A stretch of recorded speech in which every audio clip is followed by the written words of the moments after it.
My name is Kat Banakis, and I'm the Manager for Client Engagement and Support at Grenzenbach Gleer and Associates Analytics. And I'm Catherine Julitz, the Technical Communications Specialist at GG&A. Today we'll be going over some of the advanced technical features of DonorScape, including loading new prospects into the system, updating information on existing prospects, and adding, editing, assigning, and deleting users. I'll pause at key points during the webinar to answer your questions. To submit a question, hover over the green bar at the top of your screen until you see a question mark or a conversation bubble. Direct your questions to host, which is me. Any questions that we aren't able to get to during the session will be answered as part of the follow-up transcript that we'll email out to registrants. Following the session, we'll send out a link of today's recording session and a transcript of answers to any questions we didn't get to during the session. If at any point during the webinar you are experiencing any technical difficulties, please send me an email at cjulitz@grenzglier.com or call our meeting provider, WebEx, directly at 866-229-3239. Again, you can email me at cjulitz@grenzglier.com. Thanks, Catherine. Finally, I need to say that all names presented during any GG&A webinar, including today, are from public records and bear no relationship to any GG&A client institutions. The names we use have been appended with fictional giving and relationship data and are included for demonstration purposes only. So we have 3 goals for today's session. We're going to begin by looking at how to load new prospects into the system. Then we'll move on to how to update information on existing prospects in the system. And we'll end by looking at how to add, edit, assign, and delete users within your DonorScape account.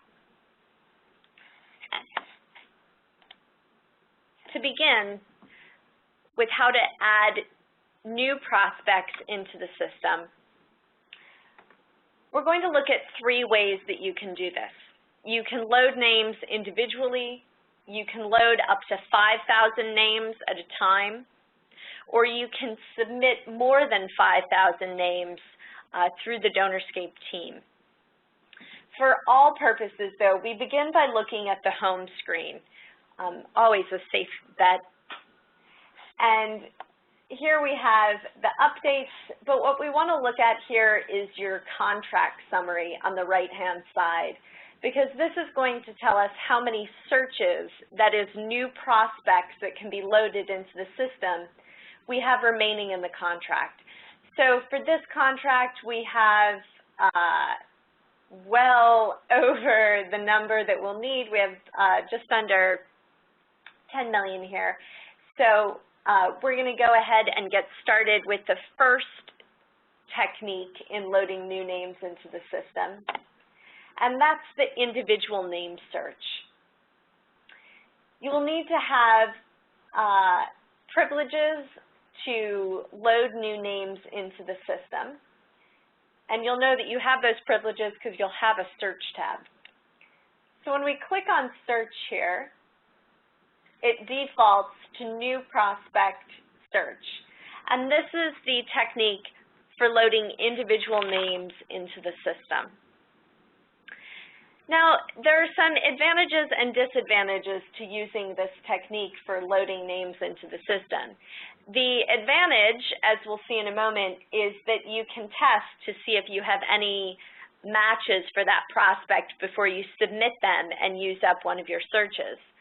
The disadvantage is that there's much less information you can put in about a prospect by loading them one by one than you can by filling out the template that we'll do later. The template allows you to specify what ID number you want to use so that it corresponds to the IDs that you have in your donor management system or some other number convention. When we load it this way, it's just going to attribute a random ID to the system, so it won't necessarily match with what you're using day to day. Also here, we can't put on any information about the prospect's giving history. But it's a great way to be able to look up one name at a time. So we just fill out their name and anything else that's required by an asterisk. So here I'm going to fill out Toby Hall, who's at 10 Trinidad Drive in Fairbanks, Alaska.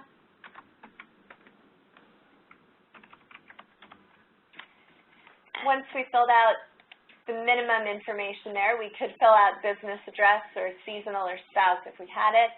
We hit search. And now it's searching through all of the databases within the system to see if there are any matches. Here we have one LexisNexis property match, and it has a match quality rating of E. If there were Dun & Bradstreet, Reuters Market Guide, any other database matches, they would follow right here. And this allows you to only submit a record that has data available on it. So I'm going to go ahead and submit the record. And we see here that Toby's record has gone into the system. We've got this one Lexus real estate match, his gift capacity rating of 6. And we can also see that it's given him this random ID, which you can also see up here in the left-hand side. So again, for loading one name at a time, we're going to go through search, new prospect search, and then hit submit record. If we want to load up to 5,000 names at a time, we would go to the Express Upload tab, also under search. And I want to direct your attention first to the account ID over here. For this account, it's 3362. Your account will be a different number. And then over here on the left, we have an instruction sheet and a template that we'll fill out to upload somewhere between 1 and 5,000 names. The instruction sheet have written out in detail what I'm going to go over in a PDF. And then the template is going to download in Excel format. And there are some columns in the template that are required, some that are recommended, and others that are optional. The required columns are in yellow. And you'll see as we go across, yellow are the required columns, green are recommended, and white are optional.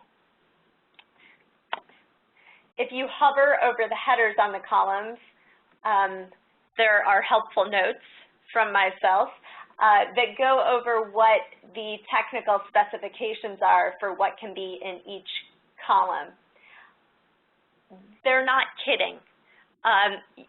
When it says the first name, the file name must begin with the account ID, enter the account ID, or when we get over to the address information, if you don't know the home street address, that's fine, but it is what is considered required. So if you don't have it, you have to put in not provided, and so on and so forth.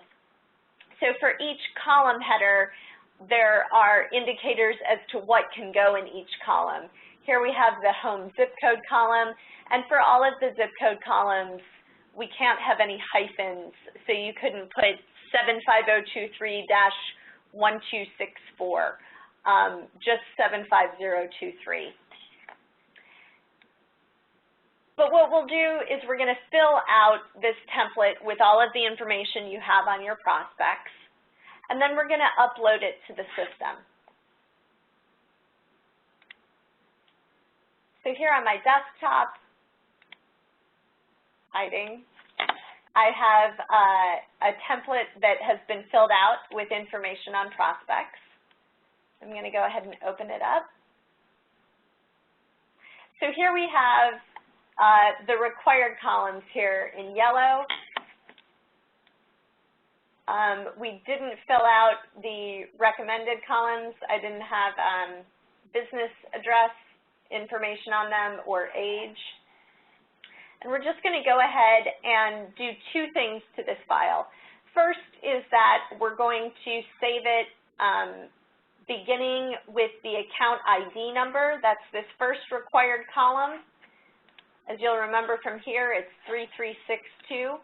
So we're going to save it beginning with that account ID number. And the other thing that I'm going to do is I'm going to delete all of the empty columns that are not required.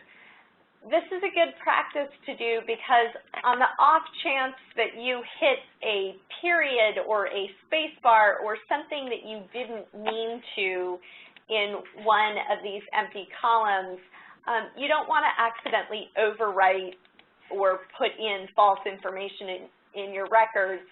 Also, anything that we don't, anytime you have a blank column, there's the possibility that you could accidentally hit the enter key or something like that and just create errors within the file that you don't mean to. Frequently, these are what are called carriage returns, and that just means that you've put an extra space or held down the enter paragraph key, and it's creating more space within the file than you need to. So we're going to delete everything that we don't have here. And there is a great deal of information that you could put in about your prospects into the system that we're just putting in the bare minimum today for the demonstration purposes. And you'll recall from the introductory training that all of those client fields that we looked at are text fields that you can query on. And we'll look at those also today in our update segment. So let's just go through and make sure that everything is formatted correctly. We can have 4 characters max. It's got to be our account ID. That's correct. Screening indicator must be Y. That's correct. Prospect ID required. They're all there. We are missing some home states here. If you don't know the home state, you can put in XX, but we do know the home state. Don't want any missing zeros. Let's check on total giving. Numerals only. So let's go ahead and put in zeros and not the word nothing. Otherwise, the whole file will be rejected if we put in impermissible characters. I also filled out here client field 20. And this is what's going to allow us to quickly isolate this batch of records from other records within the system. We're going to show you at the end how to query by date or by this client field 20, but it's helpful to use this client field as some sort of indicator of what the file is that you're uploading. So I'm going to save this beginning with my ID number, which is 3362, followed by an underscore. Again, all of this is detailed in the PDF print instructions. I'm going to say February 2012. And I'm going to save it as a comma-separated file instead of Excel.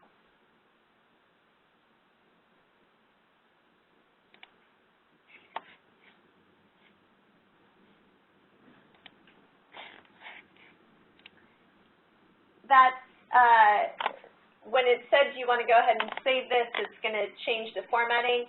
That's just telling us that when it saves it to CSV, all of the color coding and formatting is going to go away, which we know. So I choose the file that I've just created. and that is 3362 February 2012.csv. Open it, tell it to upload, and it's telling me that there are errors. It says errors, yes. So we click on this. It says a column name is invalid. Please check each field in header row for correct spelling and spacing. When we get this error, one of two things has happened. Either there really is an invalid column header, and we can check that against the template, or it means that there is a carriage return. And if we check against the template, the header spelling is, I'm pretty sure, fine in everything we have. So the way to get around this error is that we're just going to copy and paste into a new document the text that we had in the file we were trying to upload.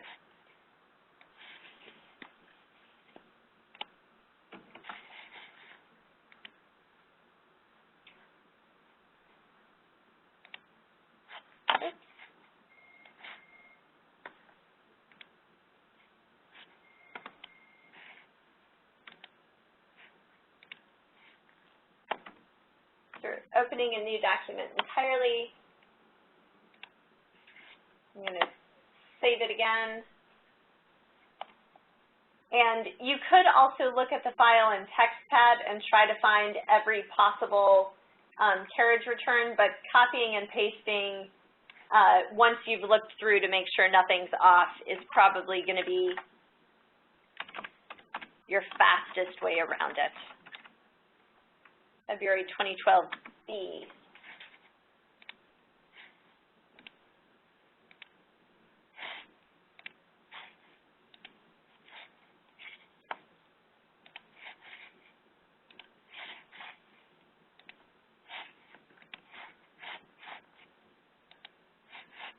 Okay, so we're going to find it again.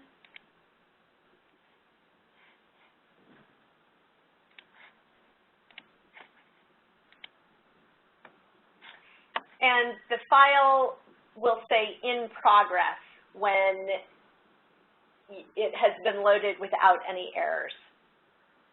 So again, the way to get around if it says a column name is invalid is to make sure you don't have any large spaces that seem off and copy and paste it into a new file.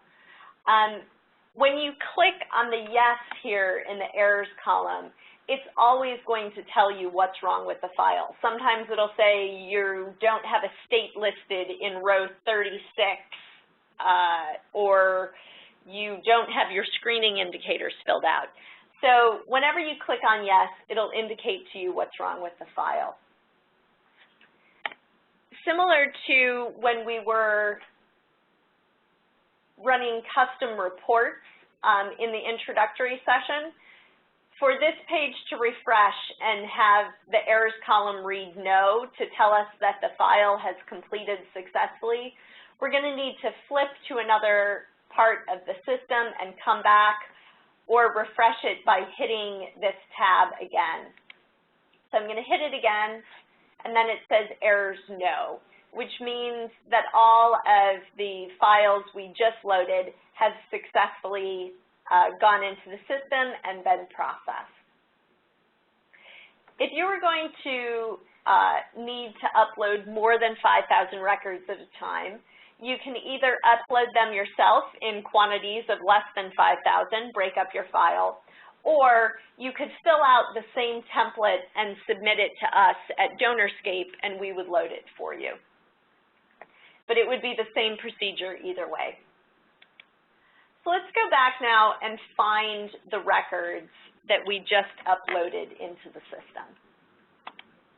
I'm going to do that through the custom query function, and we have two options here for doing that. One is that we can look at it by upload date, if this was the only file we were uploading today, or we can also do it by that client field 20 that we filled out.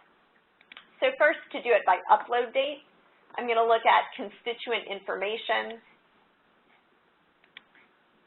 and then scroll down to upload dates, equal to today's date, 02-16-2012.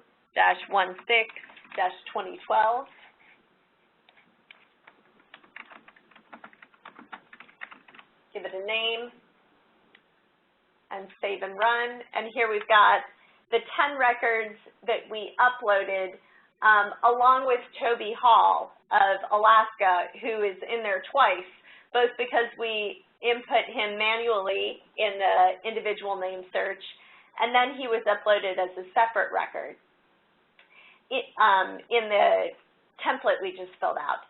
If we look, though, in the template that we filled out, and we click under View Prospect Details, we were able to put in there this client field 20 as well as his giving history, whereas the Toby Hall, who we input individually, if we look at his prospect details,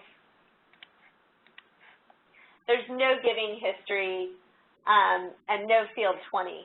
So since his individual name is a little bit less complete than the one from the template, I'm going to go ahead and delete this record as a duplicate and click Remove Record. So now we have the 10 records that were uploaded from that template. Let's look at another way to query for them, which is by that client field 20, which we had filled out to be February of 2012. And for this one, I'm going to use the like function, because I don't remember if it was exactly the word February or 2012 or just 12. So the like function puts a wildcard indicator on either side of the name. And so I'm going to say I want client field 20 like Feb.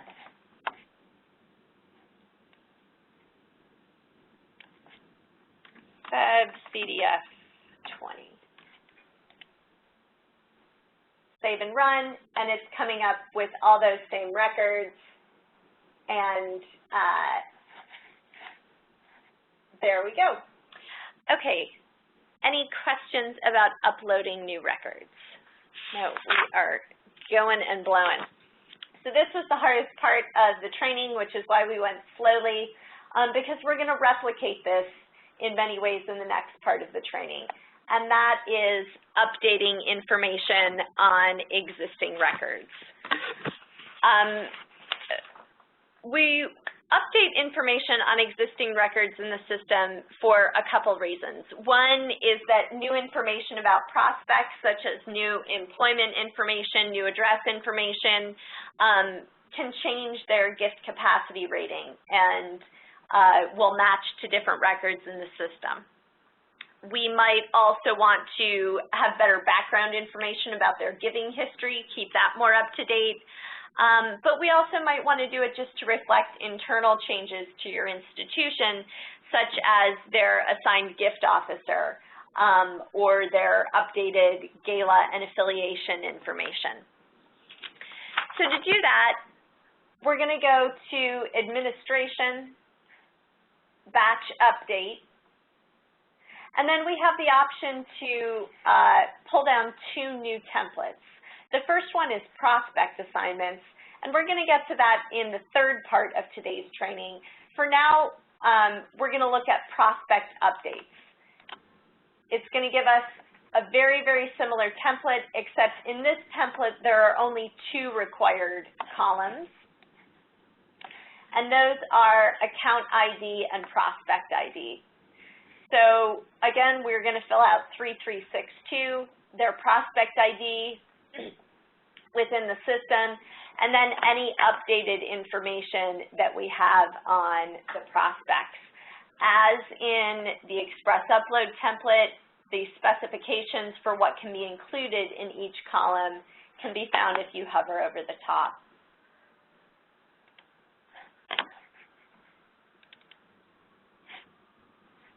So here we're going to update the information on 20 prospects. I have their account IDs and their prospect IDs filled out. and I want to update their assigned gift solicitor with C. Daniels. And I'm also updating client field 1, client assigned field 1.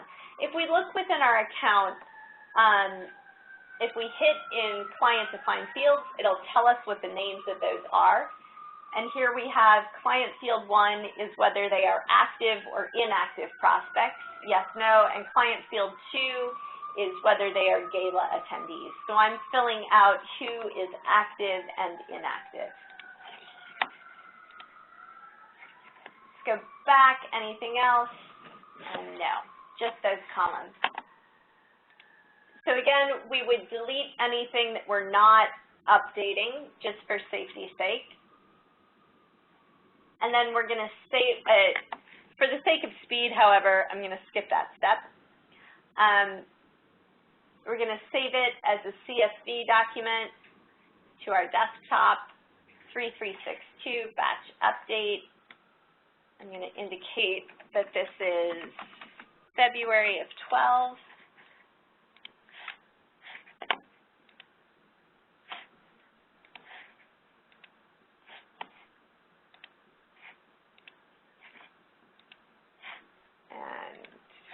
Go out of the system, and then we're going to find that file and upload it.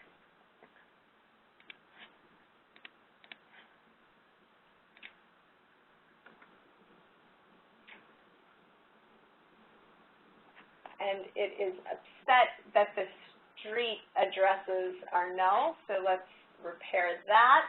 This is exactly how it goes when we're actually doing it, that it will have things that it tells you this cannot happen, so we honor those specs that it wants us to change. Delete all of these columns that we don't have in there because they're not required for this. And let's try this again.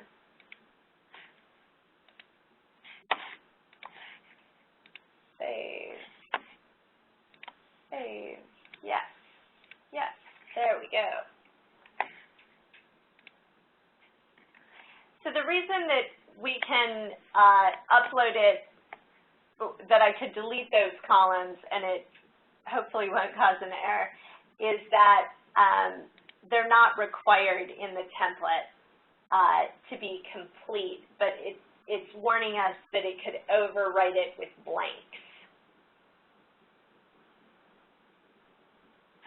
I must have been choosing the wrong file.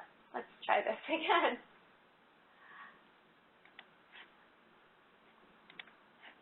I was trying to do the express upload, which is why we should have had an even uniquer name. Let's try this guy. Upload complete without errors. I am glad that we have good humor in this audience, that when I tried to do the wrong file continuously, we were even able to get through that. Thank you, friends. So we now can return to the prospects that we were just looking at there. And to isolate these prospects, I'm going to do a similar query of looking for people whose solicitor is like Daniels. So this is people who I just updated with that name. And if we look under here, I'm going to pull up that query. And it's pulling up the 20 people who have a solicitor like Daniels.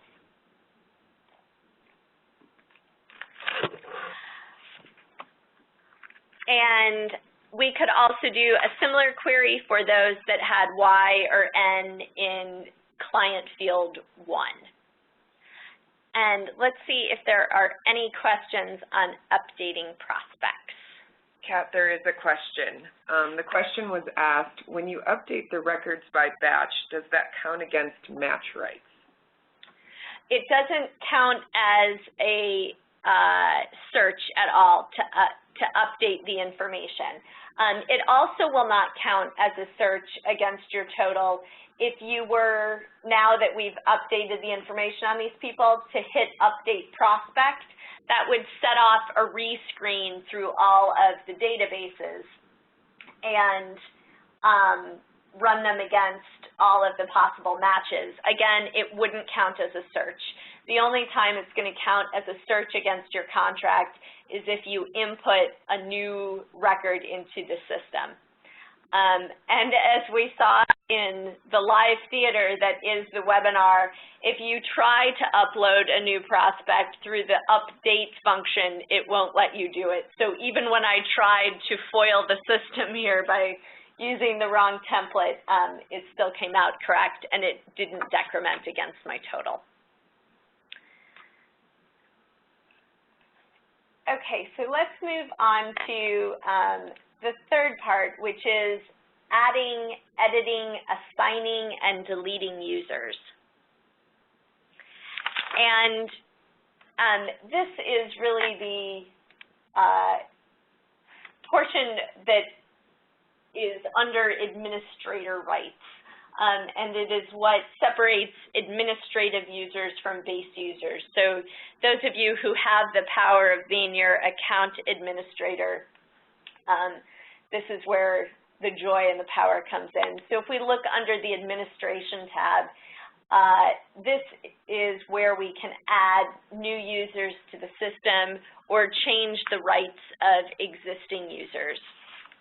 We're going to look at adding, editing, and deleting users, and then also assigning prospects to individual users. To add a new user to the system, we're going to go under Administration, Create, Edit, and Delete Users, and then we're going to hit the Add Radio button. We would fill out here with the start date as to when you want them to be able to start using the system. So if you have an employee who's coming on in a couple weeks, you can go ahead, fill out all of their information, and then just have the start date as to when they would be starting to use the system. We specify here what kind of privileges we want to give the user to the system. There are 3 levels of privileges: base users, administrative users, and read-only users.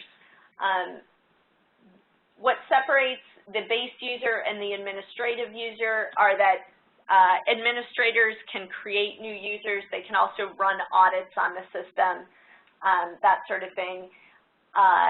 And base users can modify records, upload new records, everything like that. Read-only users can only look at records. They cannot modify them. They cannot update new records to the system. As an administrator, you can also limit base users' access a bit further. You can indicate whether they're allowed to do express upload, which is uploading up to 5,000 records. You can say they can do express upload, but only if you approve it. That would be what the add queue required is. You can specify if they can do simple searches, so just uploading one name at a time, as we looked at today, whether they can delete records, and if they can delete records, you could click this off to say they can only delete the records if you approve it.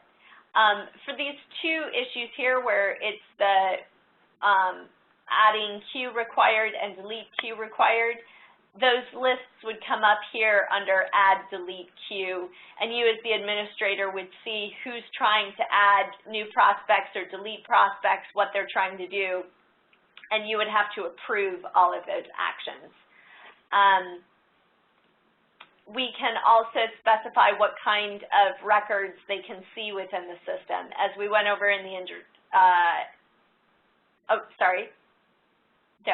we're going to get to that in a second with whether they can see all records, those assigned to them or those not assigned to them. And then whether they can see all exact, near, possible, and simple, exact, near, and possible only, exact and near, or exact only. You'll recall from the introductory session, this is what I was going to say, that we have these 4 match quality levels, exact being the most verified data, exact, near, possible, and simple being the range of the least verified data at that simple level, and you can limit what users can see. Frequently, clients will limit the match preferences, the match quality rating permitted for some users, whether you want some gift officers just to see the verified data and the data you've gone through, or if you want to allow people to see everything. You can indicate whether they can build queries that can be shared or not. And you fill out their information, their contact information, and click Save to add them to the system. We can do the same provisions once we've created a user through the Edit function up here to change their access levels, to change the functions that they can do, everything like that. And you can have multiple administrators to an account also if you want multiple people to be able to add users. There's no limit on the number of users you can have within the system at any user rights. That is entirely up to you. We do recommend that each user have their own login name so that you can have multiple people logged in at the same time. When you want to delete a user from the system, under the Edit bubble here, you choose their name, and then at the bottom here, you just click Delete, and they no longer become a valid username within the system.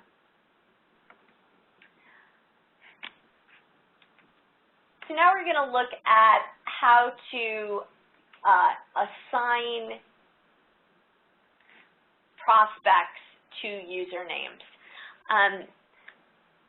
I want to take a minute to clarify what we mean by assignment here. There are two kinds of assignment within DonorScape. One is just the text field update assignment that we did for Colin Daniels when we looked at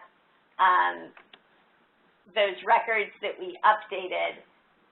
Let's go back and look at one of those records. Here we have the assigned solicitor is Daniels. If we click on View Prospect Details, assigned solicitor C. Daniels. This is just a text field, and this is, when we say assigned solicitor, we mean their gift solicitor, their gift officer. This is just a query field for you to be able to use to isolate your records within the system. But when we're talking about DonorScape username assignments, what we mean by that is that there are times in which you want to allow people to log into DonorScape, but only to look at specific records.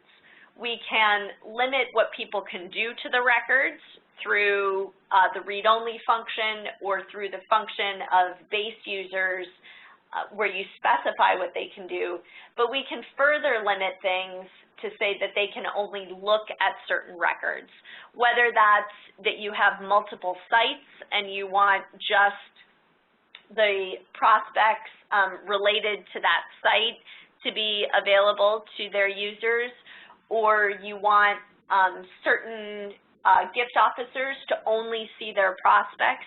This is the function where we're really going to limit who can look at which records within the system. And when we were adding the new users, that's this bar right here where it says prospect views, view all, view assigned, view unassigned.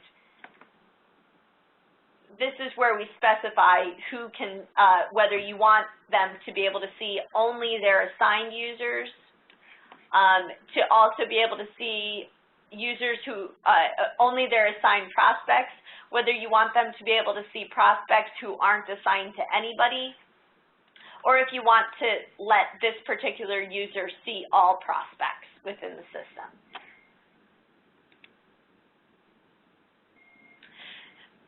So when we're looking at user assignments, again, we have a couple options for how we're going to do this. We can build a query and pull up a query name. So when it says assign from, if I wanted to assign to one of the users just those prospects we had loaded today, we could do the February 16th, 2012 query we just built. And then we would select that query, select the username, and then those 20 names that we updated there, we would assign them to the user, or we can do it through two other means. One is that we can specify them by a name range, a location range, any of our client-defined fields, and then we can assign, unassign, or move the prospects. So here, for example, if I want to look at all of the records, I can assign them from here, select the username, and then I can assign all, and it would assign all 10,000. Let's do a slightly smaller range here. How about those that were assigned to the gift officer of Daniels? And I want to set it to, we have to first unassign them here. Let's pick all those in the state of California here. This is being a little silly. All right, let's try this. All records, there we go. So I'm going to assign all of the records to KB Train. I'm going to hit Assign All. And it's now assigned all of those records that had been unassigned to KB Train WS. So here we see that they've moved from up here of Assign All down here to the bottom right. If I wanted to unassign them from that user, we could click them off individually and click Unassign, or here we can say Unassign All, and it will unassign all of them from me as a user. So again, this is the function that we would use if we wanted to limit the number of records that could be seen when somebody logs into the system. If you never assign, unassign, there will be no limitation on who a person can see when they log into a system. And if you ever want to move a portfolio from one user to another, we would use the copy/move prospects function so that you could copy or move them from one user to another. Frequently, we would do that in a staff change situation, something like that. Okay, any questions on assigning users? Kat, there is a question. The question was asked, with express upload of a list of names, how do you get the match list out in a report? Oh, great question. So once we've pulled up you'll recall from the introductory session that to create a report, it's always a two-step process. First of creating a query, and then of creating a report for exporting. So in the case of the new records that we uploaded today, I'm going to do it on the client-defined field query we had. So here are the 10 records we were looking at. We're going to pull up the names. These are the records that we want from the query. We're going to go over to Custom Report Builder and tell it that we want it in a comma-delimited constituent list export. I'm going to go ahead and select all of the fields. We hit Generate Report. Asks us two questions of whether we really want what we're about to do. And then, like we had in the Express Upload function, we have to hit this again for it to refresh or click to another window and come back. And here it says ready to download, and when we download it, it would come out in a text pad which we can then save to a CSV. Always good to review that because it looks insane. So if we do File, Save As, this is the field of records we just had, and I'm going to save by changing the last 3 letters from T as in Tom, from TXT to C as in cat, S as in Sam, V as in Victor.